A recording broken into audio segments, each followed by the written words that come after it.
Déjà que le Seigneur prie, ça peut être une chose étonnante. Mais qu'il prie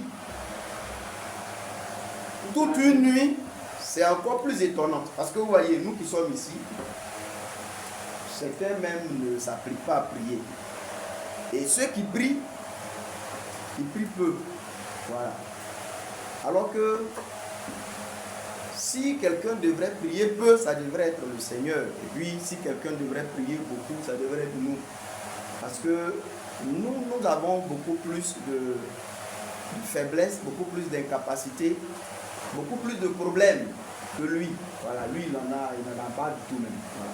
Mais je vous avais expliqué que le Seigneur il priait parce que la prière c'est le moyen d'obtenir, comme je vous l'avais expliqué, le nécessaire de la part de Dieu pour accomplir sa volonté.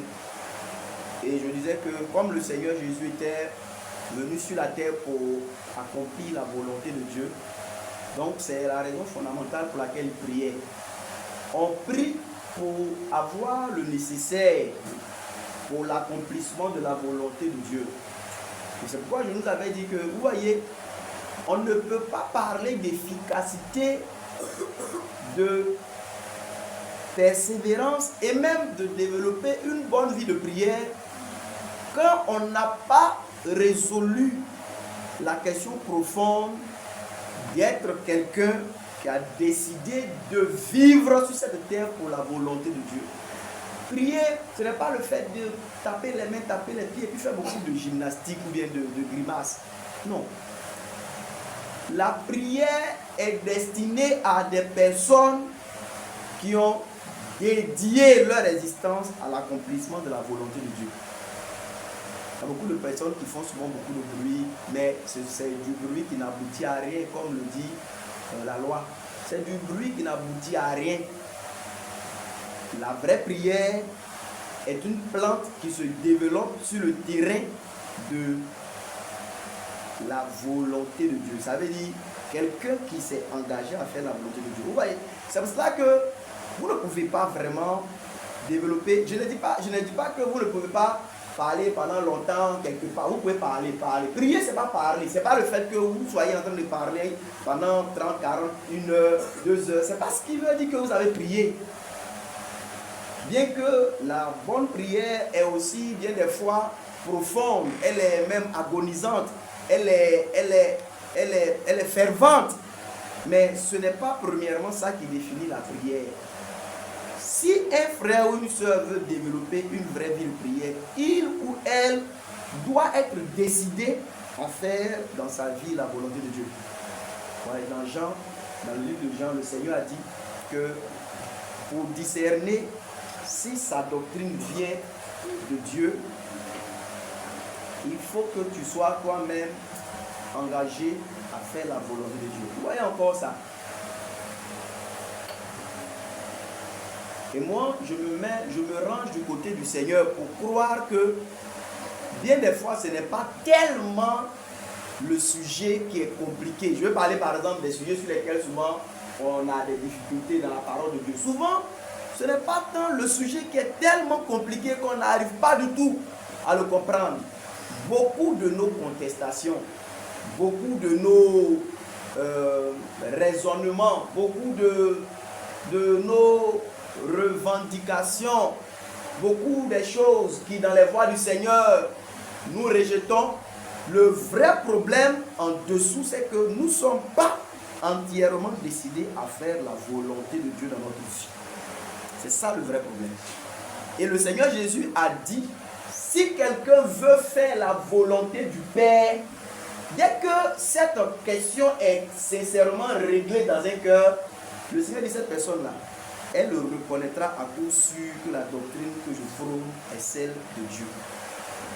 Donc, vous voyez, pendant que le Seigneur Jésus exerçait son ministère, si quelqu'un contestait son enseignement ou s'opposait à lui, ou bien ne recevait pas peut-être tout ce qu'il disait, lui, il expliquait ça par le fait que cette personne que vous voyez, ne vous laissez pas distraire par les apparences. Elle n'est pas entièrement disposée à faire la volonté du Père. C'est pourquoi elle ne comprend pas ce que je dis.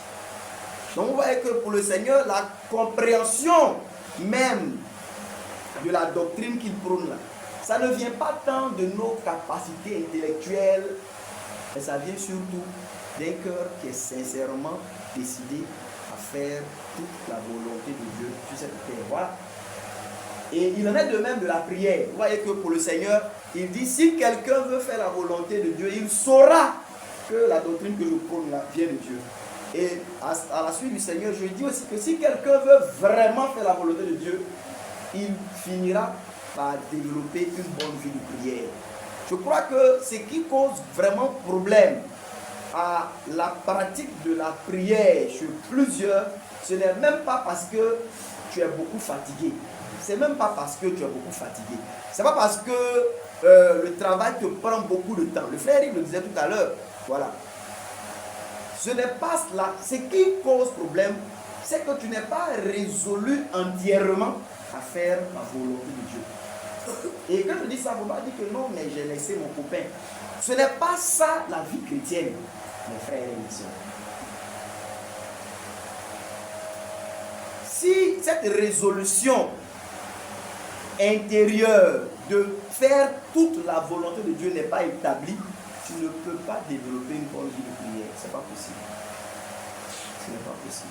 Et c'était le sujet sur lequel j'ai parlé le vendredi passé. Je reviens encore là-dessus. Parce que vous voyez, moi j'enseigne ce que j'ai dénommé les exercices de la piété.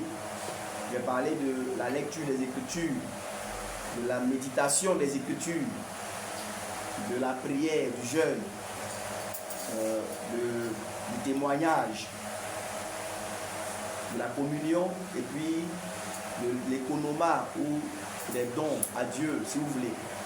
Vous voyez, ces choses-là, ce sont des choses simples, mais c'est sur ça qu'on développe une bonne vie chrétienne. Ce sont ces choses-là qui sont comme des racines dans le secret pour nous communiquer la sève nécessaire à notre croissance. Et il y a des frères et des sœurs qui disent être en train de marcher avec le Seigneur, mais qui sont totalement négligents par rapport à ces choses. Ils sont totalement négligents. Ça veut dire que les choses qu'on doit faire pour être entretenu et demeurer vivant et fervent, il les néglige entièrement.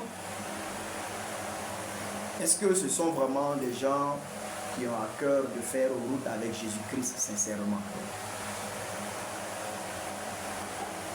La dernière fois en parlant, j'ai dit qu'il m'arrive des fois où, surtout les nuits, j'essaie de me tenir devant le Seigneur. Il y a eu des fois où j'y arrive pas. Il y a des fois où je m'endors. Il y a des fois où je me surprends en train de m'endormir. Ça m'arrive. Parce que je disais aux frères que je ne viens pas pour vous enseigner comme si j'étais un super héros. Je suis un homme de chair et de sang comme vous. Et je suis aussi fatigué.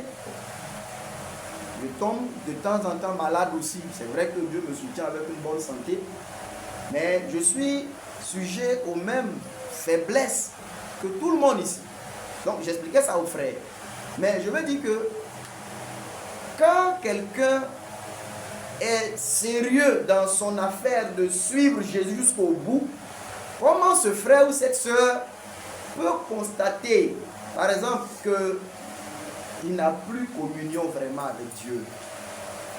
Elle n'arrive presque plus ni à prier, ni même à ouvrir les Écritures, ni à prendre du temps seul avec Dieu. Et puis ne rien faire. Voilà.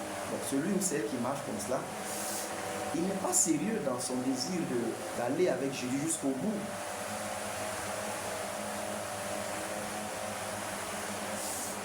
Je rappelle, ici encore, j'ai déjà enseigné et je ne l'ai pas oublié.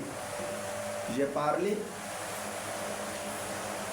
de la disposition pour obéir. Qui se rappelle de ça? Tu peux lever ta main. Voilà. Tous les jours, le frère Eric nous exhorte. Et même, vous voyez, certains d'entre nous, aujourd'hui, on n'est pas capable de se concentrer pour écouter une prédication de 1 heure. ou de 2 heures. On voit que le frère Eric regarde la vidéo, ça fait 1 heure, on ne regarde pas. Mais regardez, la chose, c'est que il y a des choses qui n'ont aucune bonne valeur, qui peuvent durer des heures et qui peuvent nous plaquer là tout le temps. Qu'est-ce que nous sommes en train de construire? Ces prédications, par la grâce de le faire, Eric, il les met continuellement. C'est un bon travail, il fait sur sa page YouTube. Il les partage dans le groupe. Qui se rappelle quand j'ai parlé des dispositions ou de la disposition pour obéir? Il faut lever la main si tu te rappelles de ça. Si tu ne te rappelles pas de ça, il faut baisser la main. Il ne faut pas ajouter à tes péchés. Hein? Voilà. D'accord. Merci. Donc, vous voyez, j'avais parlé de ce que la chose première à faire pour obéir, c'était quoi? Qu'est-ce que j'avais dit? J'ai dit que tout le monde parle d'obéir, mais il y a une disposition première, il y a une condition qui est, je dirais, comme le prérequis. C'est si cette chose n'est pas là, à la vérité, il n'y a pas d'obéissance. Il y a juste quelques actions. Un chose qui parle français, on dit sporadique, non? Voilà, juste des choses qui se font de temps à autre, là, c'est ça, non? Voilà, de temps à autre, là. C'est pas de l'obéissance, c'est juste des actions sporadiques, des actions chrétiennes sporadiques, mais c'est pas de l'obéissance. Et qui se rappelle ce que j'ai donné comme disposition ou comme condition préalable pour une vraie obéissance à Dieu? Qui se rappelle déjà? Merci. Alors, j'avais dit que la première chose à faire pour vraiment obéir, c'est se livrer comme esclave à qui on veut obéir. Vous vous rappelez de ça? Voilà. J'avais dit que si tu veux obéir, l'obéissance, suivez-moi ici, regardez. Ce n'est pas le fait que tu puisses écouter par exemple ce que je suis en train de dire, ou bien lire les Écritures, et puis tomber sur un verset pour dire que Dieu a tant aimé le monde qu'il a donné son Fils unique, et puis ça te remplit de joie, et puis tu prends ça. Maintenant, tombe sur un verset qui dit de pardonner de tout votre cœur à celui qui vous a fait du tort. Et puis tu te rappelles d'une douleur qu'on t'a fait, tu dis que non, ça, toi, tu n'es pas hypocrite, toi, tu t'as besoin d'au moins 1 mois. Ce n'est pas comme ça qu'on obéit. Est-ce que vous comprenez ce que je dis là? L'obéissance là, ce n'est pas venir fouiller en fait de ce que Dieu dit, voir ce que je peux faire aujourd'hui, je fais. Ça là, il met ça à demain, ça après le bac, par l'autre là, à la rentrée. C'est pas comme ça, ça c'est pas de l'obéissance. Ça, tu es ton propre Seigneur. Tu es en train de créer ton propre chemin pour aller en enfer. L'obéissance là, pour obéir, la condition préalable, c'est se vendre, je dis comme ça, se livrer comme esclave à la personne à qui on veut obéir. Et ce jour, si vous vous rappelez, j'avais pris l'exemple avec le frère Eric en disant que, bon, on peut être au quartier ici, et puis quelqu'un peut de temps en temps m'appeler pour me demander de faire certaines courses pour lui. Si j'ai un bout de temps, vous comprenez, non? Dans mes temps libres, est-ce que tu peux aller payer telle chose pour moi? Dans tes temps libres. Ce n'est pas de cette obéissance. Et ceux qui obéissent dans leur temps libre, là, c'est pas les disciples de Jésus. Est-ce que vous croyez dans votre Bible, là, ou bien ces textes là, vous pensez que c'est fortuit? L'Écriture ne parle pas en vain. Est-ce que vous avez vu ces textes où Jésus dit à quelqu'un, suis-moi, il dit, je vais aller enterrer d'abord mon père. Et Jésus dit, oh, excuse-moi, je ne savais pas que ton père était décédé. C'est ce que vous avez vu? Et est-ce que c'est ce Jésus-là que nous suivons chacun de nous honnêtement? Il dit, laisse les morts ensevelir leurs morts, toi va annoncer le royaume de Dieu. Ça veut dire que, pour être simple, le Seigneur n'a même pas donné l'occasion à cet homme de faire cette action noble qui est le fait d'aller enterrer son père et revenir. Il dit non. Alors, vous voyez, ce Seigneur-là, ce n'est pas celui à qui on obéit dans nos temps libres. Non. Mais pour pouvoir lui obéir comme il le faut, il faut que tu puisses d'abord te vendre à lui, permettez-moi l'expression, te livrer à lui, comme lui appartenant. Et je vous ai dit que le jeune qui est au quartier, qui de temps en temps, quand il a un temps libre, il vient faire quelque chose, c'est aimable. Mais ce n'est pas cette obéissance que la parole de Dieu demande pour les disciples de Jésus. L'obéissance des disciples de Jésus, c'est une obéissance de personne qui, en prenant l'exemple de ce jeune homme-là, c'est un jeune homme qui vient ici et qui dit au frère Eric, je suis désormais à ton entière disposition. Je viens même habiter chez toi à la maison. Voilà. Et il peut même rester pendant 3, 4, 5, écoutez-moi, regardez ici. Pendant 1 an, Eric ne lui donne aucune tâche à faire. Est-ce que vous comprenez ce que je dis là?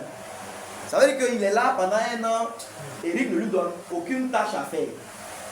Et peut-être la 2e année, Eric commence par exemple à l'envoyer ici, à l'envoyer là. Mais l'obéissance que Dieu nous demande, comme disciples de Jésus, ce n'est pas une obéissance sporadique.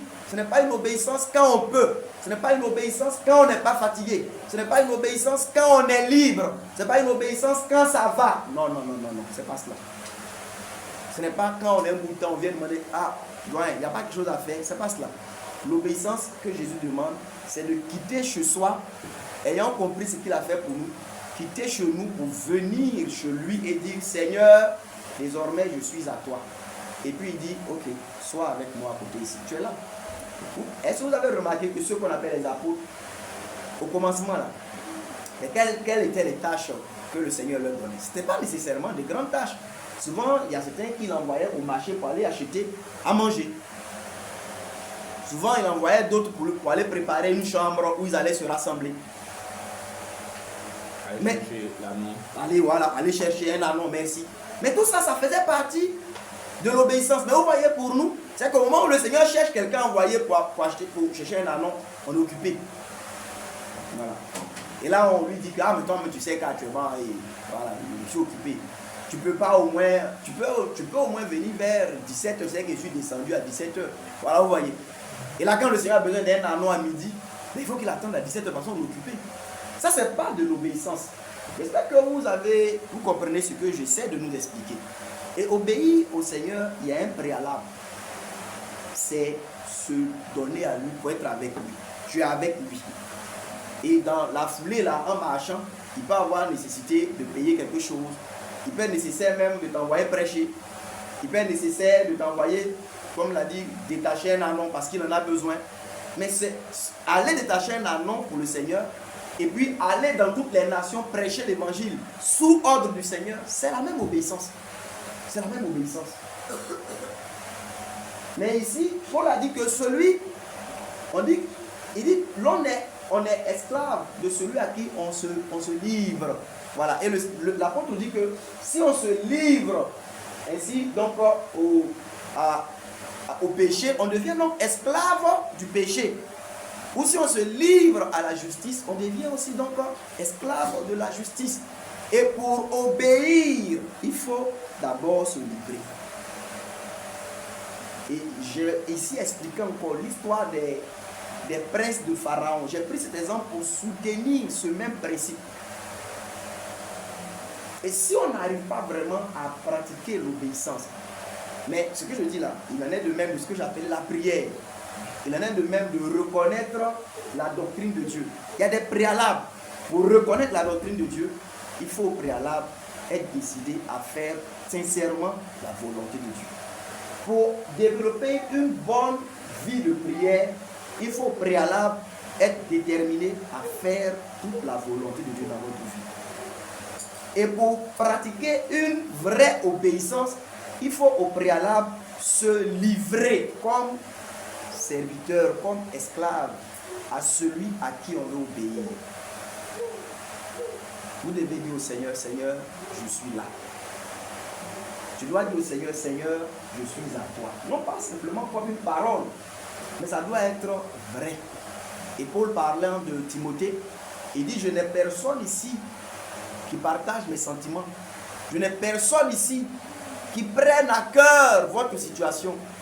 Je n'ai personne ici. Mais je vais bientôt vous envoyer Timothée. Timothée, lui, partage mes sentiments. Timothée, lui, il a servi avec moi dans l'évangile comme un père ou bien comme un fils sert donc son père. Il a mes sentiments. Il est aussi disponible. Vous savez, quand Paul écrivait ça, il pouvait avoir beaucoup de frères qui disaient, oui, vraiment, les frères de Philippe, vraiment, ce sont des frères, ils peuvent prétendre avoir le cœur pour eux. Mais où est le frère qui va partir chez eux pendant que Paul est enchaîné?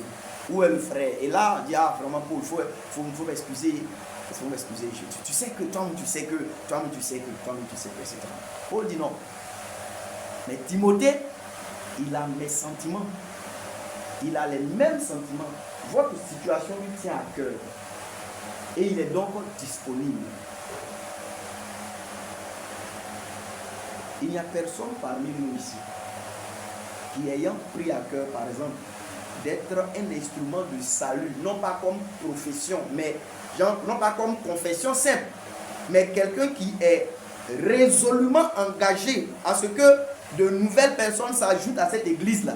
Sincèrement, je ne vois pas quelqu'un qui va, et puis qui ne va pas avoir, qui ne pourra ni prier, ni jeûner parce qu'Abidjan est dur. Ce n'est pas possible. Ce n'est pas possible. Est-ce que vous entendez?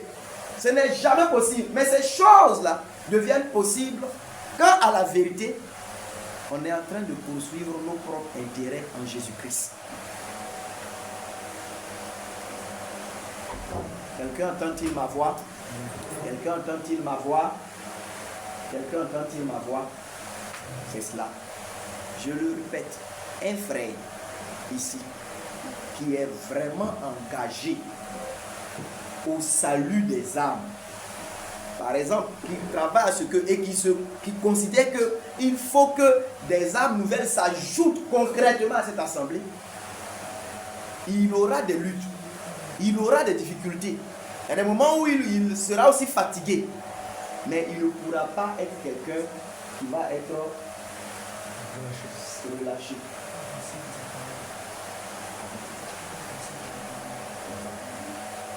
Pas me fatiguer, je vais laisser ça. Voilà. J'ai dit, merci pour le mot que tu m'as prêté. Il ne peut pas être quelqu'un de relâché. Mais celui qui n'est pas ainsi engagé dans quelque chose, il va se retrouver toujours relâché. Alors je vais finir avec un texte. Lisons ça ensemble dans Matthieu. Je finis avec ça. Donc, bien aimés frères, recevez avec douceur ces quelques paroles que je nous partage. Matthieu chapitre 26.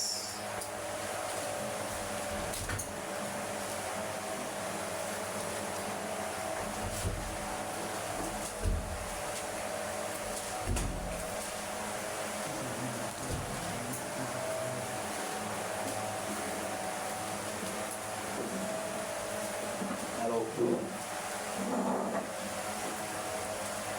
on est où dans le jardin là? Verset 30. Ok. Donc, Gauthier, tu vas lire comme tu as trouvé. Tu vas lire ça. Alors, vous voyez, je dis quoi?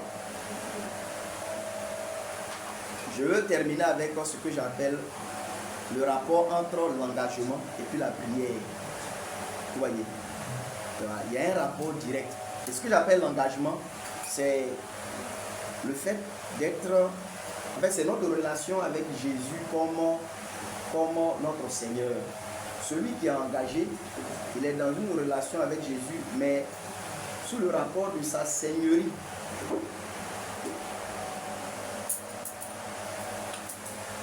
Amen. Lisons ensemble. Jean, Matthieu chapitre 26. L'histoire de repas de prière là. Vas-y, vas-y, verset 30. Vas-y, verset 30, oui. Après avoir chanté les cantiques, il se rendit à la montagne des Oliviers. Alors Jésus leur dit, je serai pour vous tous, cette nuit, une occasion de chute. Oui.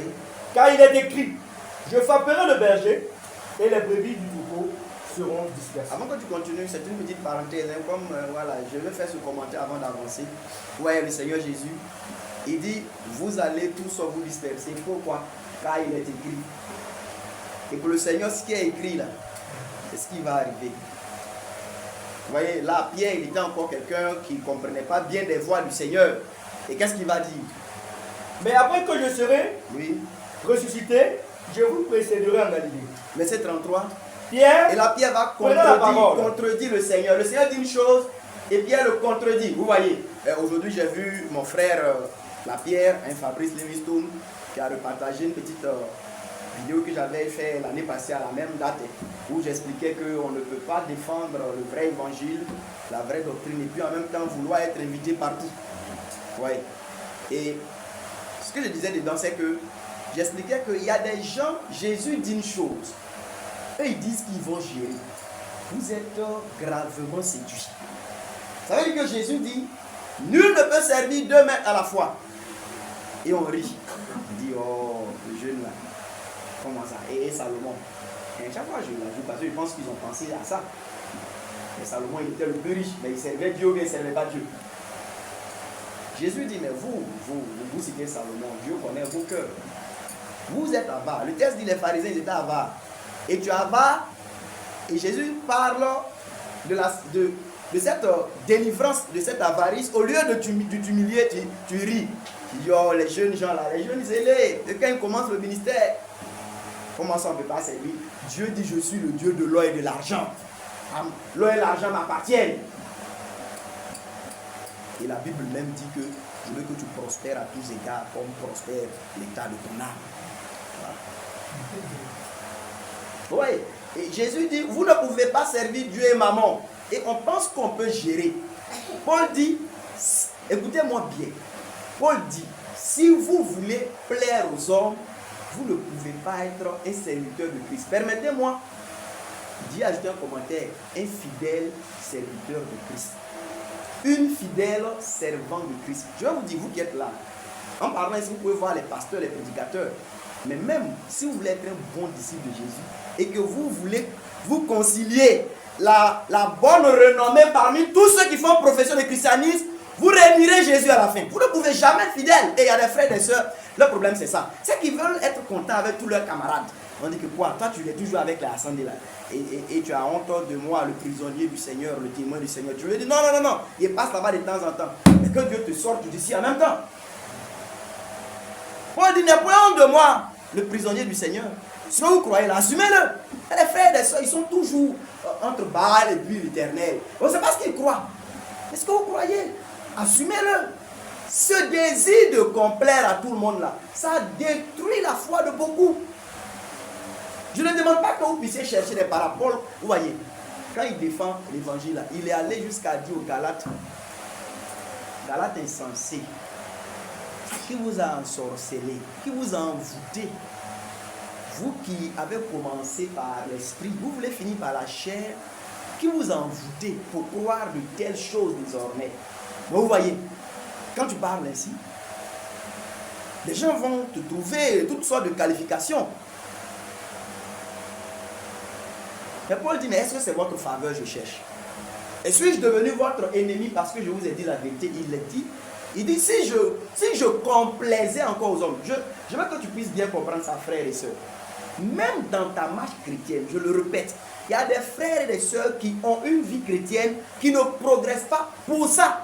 C'est ce qu'on appelle la lâcheté. Et Apocalypse 21 dit que les lâches là, ils finiront dans le lac de feu comme les avorteurs et les avorteuses. Il y a beaucoup de frères et de sœurs qui sont lâches. Lâcheté dans le sens où ils n'assument pas ce qu'ils ont cru de Jésus.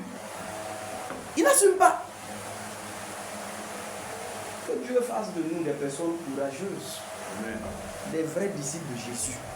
Ce qu'ils ont cru là, ils l'ont cru, ils le gardent.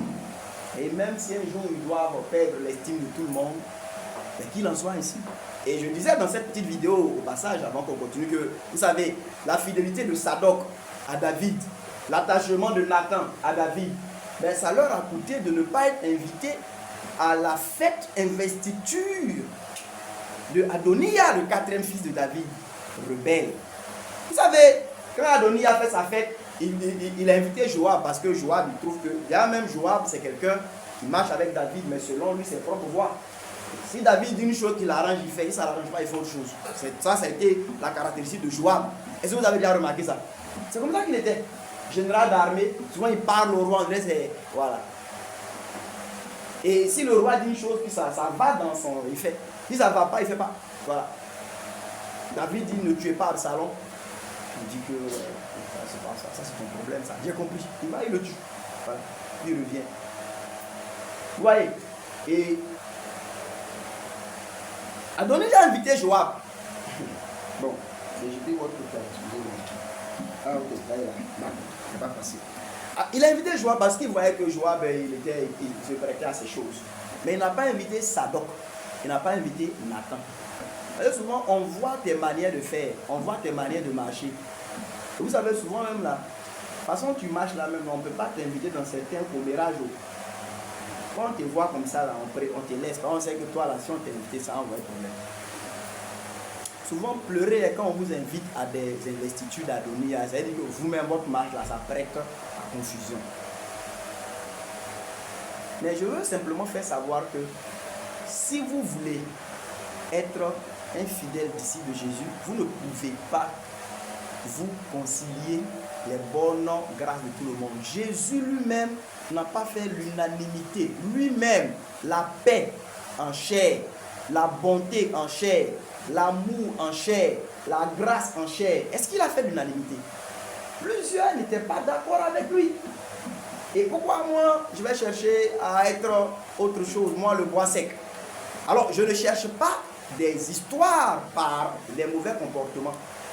Mais, je le répète, vous ne pouvez pas être fidèle si vous voulez complaire à tout le monde. Et Paul, il dit, écoutez-moi bien les frères de Galate, l'évangile que je vous ai prêché là, si même un ange descend du ciel et qu'il dit le contraire, il est maudit. Même si moi-même je reviens sur mes pas et que je dis quelque chose de contraire, je tombe aussi sous la malédiction.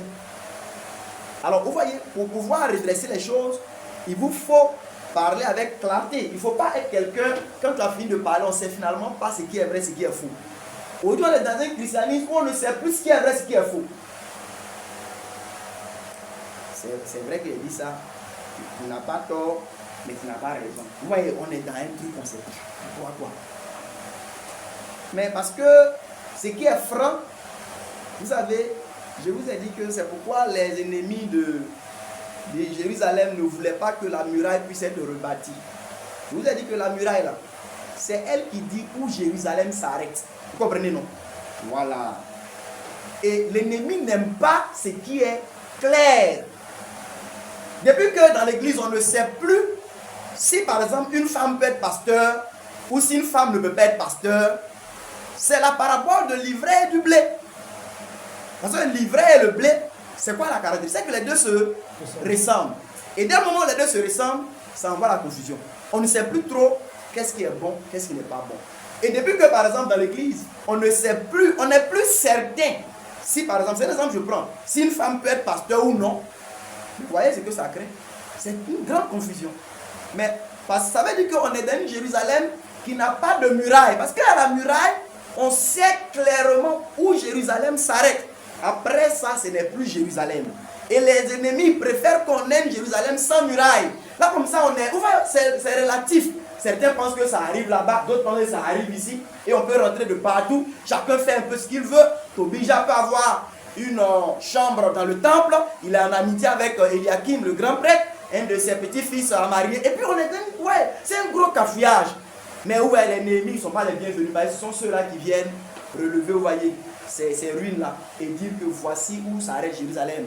Qui rétablissent les portes, les portiques, qui mènent les portiers à reprendre leur poste. À partir de ce moment, on contrôle maintenant qui rentre, qui sort. Au jour de sabbat, on ferme les portes. Il y a des choses qui ne peuvent plus entrer ainsi. Et voilà l'une des choses pour lesquelles l'ennemi ne veut pas de clarté doctrinale. Et aujourd'hui, on est dans une époque comme cela. Ceux qu'on prétend être des grands apôtres, ce sont des semeurs de confusion. Ils ne disent rien de clair. Leurs doctrines sont totalement confuses. Il n'y a rien de clair. Quand j'ai entendu, je vous l'ai déjà dit, si le patriarche dit que ceux qui croient la Trinité c'est pas biblique, et ses enfants, ils croient la Trinité. Alors finalement, on croit quoi? Vous voyez, c'est ça la confusion.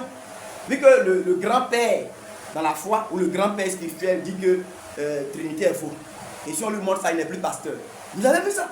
Mais les enfants, ils prétendent croire ça. Alors finalement, vous qui écoutez leur prédication, vous croyez quoi? Finalement, vous vous dites que, et celui qui dit que c'est pas vrai, il n'a pas tort, et celui qui dit que c'est vrai, il fait rien de mal. Mais ça, c'est la confusion, mes frères et mes soeurs. Et c'est ça, la pensée de l'ivraie et du blé. Et je me suis un peu éloigné pour vous dire, frères et sœurs, soyons des gens francs. Soyons francs. Enfin, bien entendu, ce que je ne comprends pas, je ne comprends pas. Mais quand je comprends une chose, le Seigneur n'était pas dans une marche avec des disciples où on ne sait pas ce qui est vrai, ce qui est faux. Non, on croit ça, mais on croit l'autre aussi. On croit ça, on croit son contraire. Mais tout ça, c'est bon, voilà. Non, moi, je ne veux pas d'un tel christianisme. C'est pourquoi je m'efforce encore de pouvoir présenter la parole de Dieu avec clarté, pour dire que voilà ce qui est vrai, voilà ce qui n'est pas vrai. Après, je compte sur la miséricorde du Seigneur. Je pourrais avoir, oui, des erreurs, je ne suis pas infaillible, mais je compte sur la miséricorde du Seigneur pour être fidèle comme ministre. Et je vous encourage, soyez des gens francs, ne soyez pas des gens doubles, ne soyez pas des gens lâches, parce que la lâcheté, le Seigneur ne l'aime pas. Ce n'est pas une bonne chose. Soyez clairs dans vos voies. C'est bon, non? Amen. Et Paul dit qu'on ne peut pas faire les deux ensemble. On ne peut pas servir Christ fidèlement et puis être l'ami de tout le monde. Ce n'est pas possible. Alors, je disais ça pour simplement rejoindre le fait que si le Seigneur dit une chose là, ne pensons pas qu'on peut le contredire comme Pierre le fait ici. Le Seigneur dit que vous allez vous disperser. Pierre dit quoi? Hein, frère, tu peux le lire? On va finir ça. Je verset 33. Pierre prenant la parole, lui dit, il dit quoi? Quand tu serais pour tous, quand tu seras, excusez-moi, quand tu serais pour tous, quand tu serais, c'est ça, non? Quand tu serais pour tous, oui, une occasion de chute, tu ne le seras jamais pour moi. Ouais, non, Jésus dit, vous allez tous partir, il dit que ça ne peut pas arriver chez moi. Donc Jésus dit une chose, Pierre dit, ça ne va pas arriver. Ouais, ça c'est contredit le Seigneur. Mais vous savez que quand les événements sont arrivés là, qui a eu raison? C'est cela. Et quand Jésus dit une chose, il dit qu'on ne peut pas faire les deux ensemble, il dit je gère, vas-y, à la fin tu vas pleurer. C'est ce qu'il disait dans la petite vidéo là. Il dit on ne peut pas être fidèle à Christ et puis en même temps être dans les complaisances de tout le monde. Il dit non, il gère. À la fin tu verras, dans les complaisances là, ce sont tes amis là qui vont finir par te faire sortir même du chemin de la bonne voie. Vous allez voir qu'à un moment donné là, tu vas trouver même que ceux qui essaient de dire restons sur ce qui est conforme, tu vas trouver qu'ils exagèrent. Tu vas avoir des amis qui vont toujours te dire que non, on n'a pas besoin d'être aussi compliqué comme Ascendé. Tu vois, attends, Ascendé, c'est rien de compliqué. Tout le monde le sait ici, tout le monde le sait. C'est pas nouveau. Bon, vas-y, frère. Jésus lui dit, oui, je te le dis en vérité, cette nuit même, avant que le coq chante, tu me renieras 3 fois. Jésus a répété, voilà ce qu'il a dit. Et Pierre dit encore, ça va pas arriver. Il dit Pierre lui répondit, oui, quand il me faudrait mourir avec toi, je ne te trahirai pas. Ça va pas arriver. Et tous les disciples disent la même chose. Donc tout le monde, vous voyez, on est comme eux, les disciples là. Voilà. On est comme eux, on n'est pas différents. Là, c'est souvent les confessions. Ah, si tu allons poser une question là, qui aime Jésus ici? Donc, tu vas enlever là, toi tu es chrétien, tu n'as pas dit, toi tu le hais. Donc, il y a, ouais, qui aime Jésus? Voilà, c'est ça qu'ils ont fait ici là. Affaire où on dit que Pierre ne va pas le régner là. Nous on va rester là comme ça. Donc c'est nous à le régner. Tout le monde dit c'est nous aussi on ne va pas te régner. Là-dessus, la suite. Là-dessus, oui, Jésus alla avec eux dans un lieu appelé Gethsémani. Et là, c'est dit que c'est là que je vous montre que si vous n'êtes pas engagé, vous ne pouvez pas prier. Et quand il dit engagé là, vous voyez, ici on travaille à gagner des âmes. On travaille à bâtir des églises. On travaille à prendre soin des frères et des sœurs. Si tu n'es pas entier dans ça là, tu ne peux pas prier. Ta prière là, ça ne va pas être efficace. Voilà un exemple ici. Donc on finit de dire on ne va jamais régner le Seigneur, on ne va jamais l'abandonner. Jésus maintenant là-dessus les prend et puis il va dans un lieu avec eux. Et il dit aux disciples, oui, asseyez-vous ici pendant que je m'éloignerai pour prier. Il prit avec lui Pierre et les 2 fils de Zébédée. Oui. Et il commença à éprouver de la tristesse et des angoisses. Il leur dit alors, mon âme est triste jusqu'à la mort. Restez ici, veillez avec moi. Ceux qui ne vont pas l'abandonner, même si la mort est là, sommeil et fatigue va les faire partir. Ouais, non. Sommeil. Même s'il faut mourir et pas t'abandonner, on va voir maintenant sommeil. Sommeil, c'est même pas épée, hein. Sommeil. Restez ici, veillez avec moi. La suite dit quoi? Au verset 39, oui. Puis ayant fait quelques pas en avant, il se jeta sur sa face et pria ainsi. Mon Père, s'il est possible que cette coupe s'éloigne de moi, toutefois non pas ce que je veux, mais ce que tu veux. Oui. Et il vint vers les disciples qu'il trouva endormis. Et il dit à Pierre, Et là, il va dire maintenant à celui qui dit qu'il ne va jamais l'abandonner, même s'il doit mourir. Il dit à Pierre, vous n'avez donc pu veiller 1 heure avec moi. Donc après tes grandes déclarations là, tu n'as pas pu veiller 1 heure avec moi.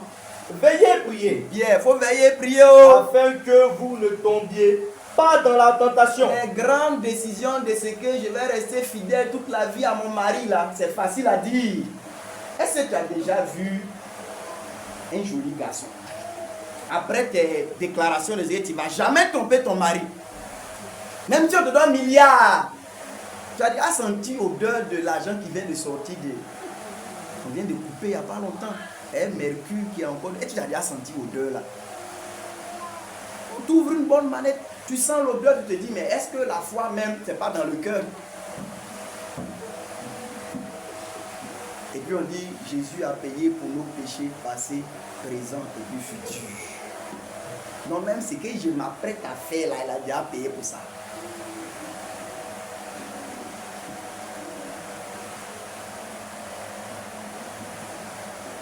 Les grandes déclarations, là, qui veut ici régner Jésus? Qui prévoit être en enfer à la fin de sa vie? Lève ta main.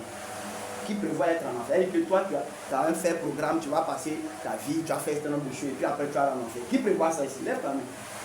Vous voyez qu'il n'y a personne.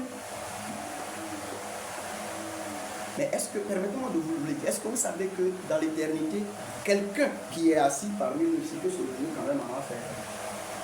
Oh, je voudrais que cela n'arrive pas. Mais ça peut arriver. De vous qui êtes assis ici, de nous qui sommes ici, quelqu'un, même peut-être quelques-uns, ou peut-être même la majorité, peut se retrouver en enfer. Malgré qu'on n'a jamais, au grand jamais, voulu nous y retrouver. Est-ce que Pierre il prévoyait régner Jésus? Mais après les grandes déclarations, là, Jésus dit que nous venons aller prier. On commence à bailler. Jésus dit que Pierre, quand il dit que la chair est faible, que l'esprit est bien disposé, il est en train de dire que ouais, Paul dit que je prends plaisir quant à la loi de Dieu dans mon esprit, dans mon homme intérieur. Ici, le désir d'aller au ciel, là, c'est une bonne chose. C'est ton esprit qui reconnaît ça. Mais tu es dans un monde difficile. Quand il dit la chair est faible, là, non seulement tu es dans un monde difficile, tu es dans un monde qui oppresse.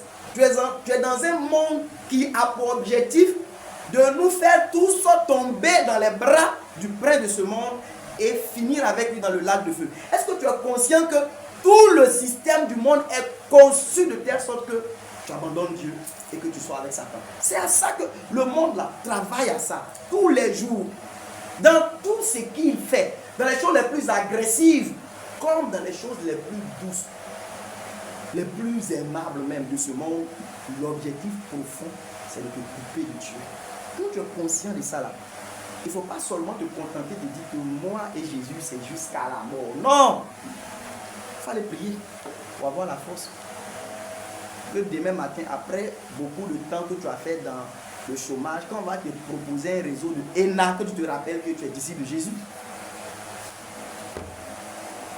L'esprit est bien disposé. Nous tous ici, on veut tous aller au paradis. Est-ce que tu sais que par la chair, mais en disant la chair, ce n'est pas seulement que ce qui est en toi, mais par le fait même que tu es dans un monde infecté par le péché, dans un monde qui ne fait que travailler à nous accabler. Qui accablait les fils d'Israël pour ne pas qu'ils s'intéressent à des paroles de mensonges qui venaient à eux par Moïse? C'était Pharaon. Il dit donnez leur travail, augmentez leur activité, qu'ils soient surchargés. Ils vont plus s'intéresser à des paroles de mensonges. Satan ne veut pas que tu pries. Satan ne veut pas que tu lises la Bible. Toi, tu dis que, ah, mais fatigue que j'ai, le Seigneur, mais il ne voit pas que c'est fatigué. Continue. Tu vas voir à la fin. Tu comprends ce que je dis là? Non, tu n'as pas compris. J'ai dit, quand le Seigneur dit à Pierre ici que la chair est faible, il est en train de lui dire que, tu vois, moi, je suis en train de prier. Mais tu sais pourquoi moi, je suis venu dans le monde? Je suis venu dans le monde là pour pouvoir donner ma vie. Donner ma vie pour honorer, pour accomplir l'œuvre nécessaire pour le salut des hommes. C'est pour ça que Jésus est venu. Mais vous voyez, malgré qu'il est venu pour ça, non, ne vous contentez pas de ce que vous avez. Vous êtes sincère dans votre engagement. Ce n'est pas suffisant. Jésus est venu spécialement pour mourir à la croix.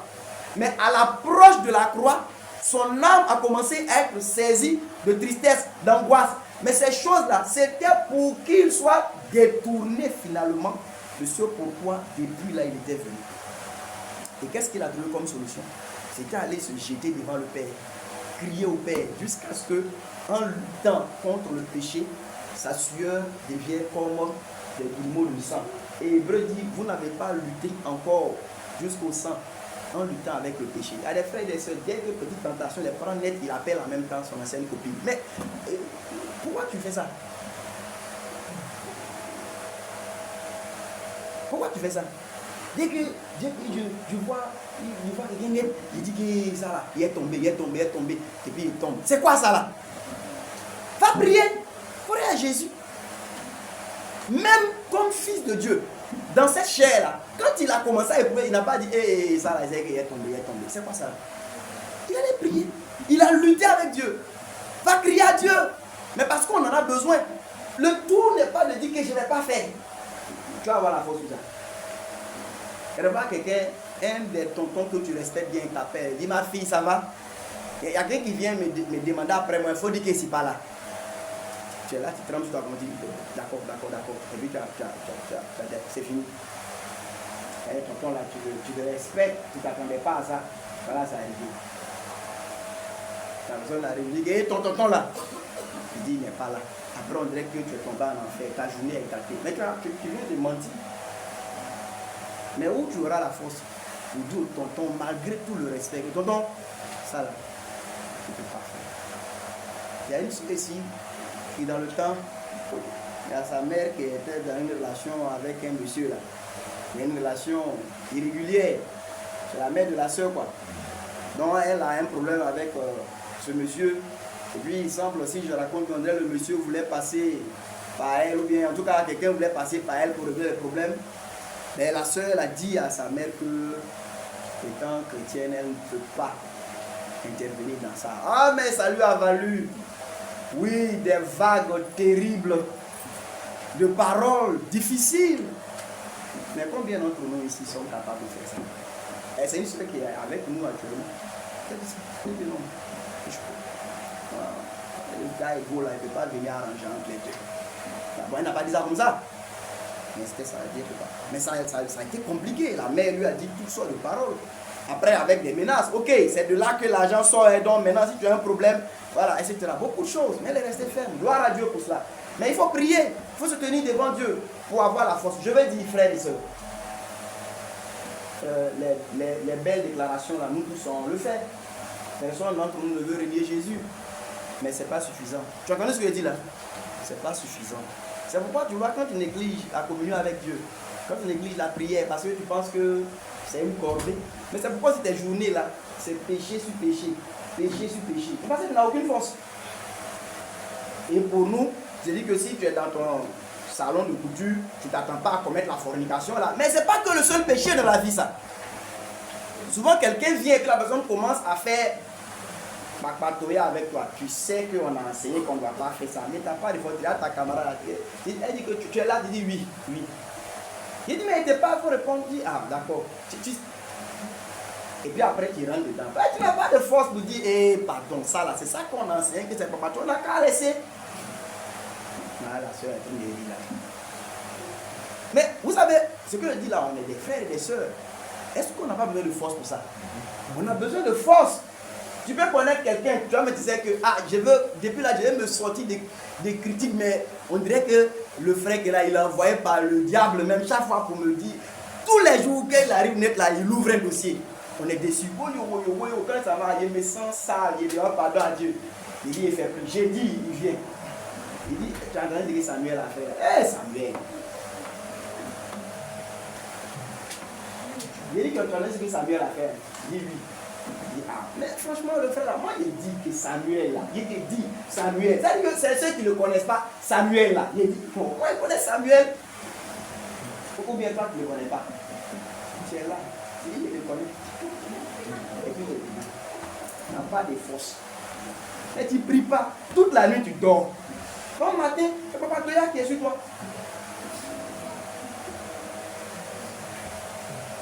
C'est bien vrai. Que Dieu nous corrige dans ces choses. Il faut de la force. Il y a un texte de la loi qui dit que tu ne manqueras pas de réprimander, de reprendre ton prochain. Et tu ne mettras pas de péché sur toi. Le reprendre là. Mais je vois un frère qui vient et qui toujours, lui, n'a rien d'autre à dire que venir me raconter ce que les autres font. Il a besoin d'être repris. Mais ça, là, on a besoin de force. On a besoin de force. Souvent même là, ta soeur même peut dire que, ta soeur, est-ce que tu me reproches quelque chose? Tu n'as pas de force. Tu dis non, rien, alors que c'est pas vrai. Tu n'as pas de force. Ou même quelqu'un veut venir, frère, je veux que tu puisses me dire ce que tu as remarqué comme défaut chez moi pour me corriger. Tu n'as pas de force. Tu crains encore, tu trembles comme une feuille. Si tu lui dis qu'il vient toujours en retard, comme c'est lui, si tu dis que il va se fâcher. Voilà. Je règle mes comptes directement. Vous voyez. Voilà. Il faut avoir de la force. Mais ça là, j'ai dit que il n'y a pas quelqu'un qui. On dit qui est suffisant pour ces choses par lui-même. Personne n'est suffisant. Ouais, regardez ton frère en face pour dire que ce que tu fais, c'est pas bien là. Bon, c'est que ça là. C'est une force d'en haut. Hein. C'est vrai, il y a des gens eux-mêmes, ils sont impolis de nature. Ça, c'est pas de ça que je parle. Mais je parle de ceux qui sont dans la foi. Dis à ton frère, franchement, le frère, ça va vous changer. C'est pas bon. Surtout quand c'est ton ami. C'est difficile. C'est très difficile. Et souvent, nos amitiés là, le prix de nos amitiés, c'est la complaisance. De toute façon, ici, ami et Eric là. Il ne faut jamais qu'il puisse dire que frère, ton affaire qu'il a ça, il ne comprend pas bien. Et dernièrement, je disais à mon frère, il m'a dit que j'étais content parce que je ne veux pas qu'on ait une relation qui est comme cela. C'est comme ça on fait. Il y a des gens, ils sont assis dans l'église, là. Ils voient ce que le pasteur fait. Ils ne sont pas d'accord. Mais ils sont toujours dit que quand même d'autres personnes disent que ce que tu enseignes, c'est faux, il a dit pousse. Pourtant, il sait que c'est faux. Mais parce qu'il ne peut pas dire au daddy là, ah Franck, là, dit ça, là, ce que tu as dit là, c'est pas vrai. Et finalement, quand tu lui dis de pousser là, tu sais que tu le pousses un peu vers le lac de feu, non? Est-ce que tu es en train de faire? Tu ne l'aides pas, ce n'est pas de l'amour. Mais je le dis où on aura la force pour pouvoir parler. D'où tu auras la force pour pouvoir interpeller. C'est le Seigneur qui l'accorde. C'est dans la présence de Dieu qu'on est fortifié. C'est celui qui se tient devant Dieu qui ne craint pas de se tenir devant l'homme. C'est celui qui voit la face de Dieu qui n'est pas effrayé par la face de l'homme. Et un prophète comme Ézéchiel qui a vu des chérubins aux 4 faces, toi tu as une seule face, comment tu as l'effrayer? Hein? Il a vu des êtres qui ont 4 faces. Il y a un lion, il y a aigle, il y a l'homme, il y a 2. Toi tu as une seule face, tu as 2 yeux. Les chérubins là, ils ont œil partout. Quelqu'un qui a vu un être qui a œil partout, tes 2 yeux ne peuvent plus l'effrayer. Vous comprenez? C'est celui qui voit la face de Dieu là. Il n'est pas effrayé par l'homme. Ouais, Moïse, quand il descend de la montagne, il s'arrête et puis Moïse se plaque, lui se compte toute la nation. Mais Aaron, dès qu'on lui a dit, il faut nous faire un autre Dieu, il dit, ah vraiment, moi-même, j'ai pensé à ça. Envoyez. Envoyez. Moïse, non, c'est pas ce qu'il a dit, moi, j'ai pensé à ça. Il me dit que peut-être que vous n'étiez pas de. Mais envoyez. Si vous avez quelque chose, envoyez. On va faire quelque chose rapidement. Voilà. Et pourquoi?